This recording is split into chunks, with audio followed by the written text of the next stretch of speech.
Businessman and former Congress MLC candidate Yusuf Sharif, popularly known as KGF Babu, faced a major setback when the Regional Transport Office raided his residence in Vasantnagar, Bengaluru. The raid, led by RTO Joint Commissioner Shobha, was conducted to seize luxury cars over alleged road tax evasion. Though KGF Babu owns multiple high-end vehicles, including a Rolls-Royce reportedly purchased from Amitabh Bachchan for 6 crore rupees, many of them are registered in other states, avoiding Karnataka's high road tax. As per the Karnataka Motor Vehicles Act, vehicles used in the state for over a year must pay local tax. Despite prior warnings, Babu reportedly did not open his gates during the raid. This is not the first instance. One of his Rolls-Royce cars was seized in 2021 for similar violations. The recent raid comes after a February 2025 crackdown where 30 luxury vehicles were seized from Bengaluru for tax evasion, recovering 3 crore rupees.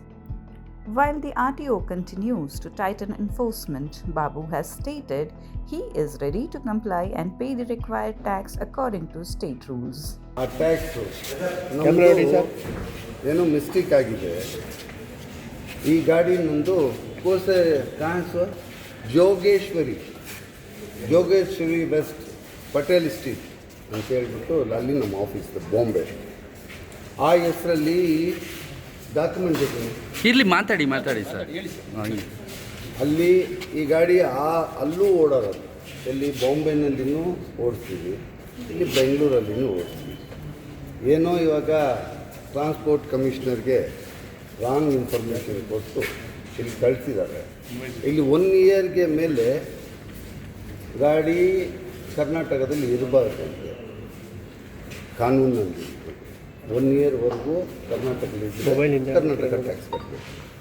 ನಮ್ಮ ಗಾಡಿ ಏನಿದೆ ಇಲ್ಲೂ ಓಡಾಡುತ್ತೆ, ಬಾಂಬೆನಲ್ಲೂ ಓಡಾಡುತ್ತೆ. ಅದಕ್ಕೆ ಇವಾಗ madam transport commissioner madam ಈಗ ಹೇಳಿದ್ದಾರೆ, ನಮಗೆ tax demand ಕೊಡ್ತೀನಿ, ಟ್ಯಾಕ್ಸ್ ಕಟ್ಟಿ ಅಂತ ಹೇಳಿದ್ದಾರೆ. ಇವಾಗ ಇನ್ವೆಸ್ಟ್ ನೋಡಿಬಿಟ್ಟು ಅವ್ರು ಟ್ಯಾಕ್ಸ್ ಡಿಮ್ಯಾಂಡ್ ಕೊಟ್ಟರೆ ನಾನು ಇವತ್ತೇ ಈ ಟ್ಯಾಕ್ಸ್ ಕಟ್ತೀನಿ.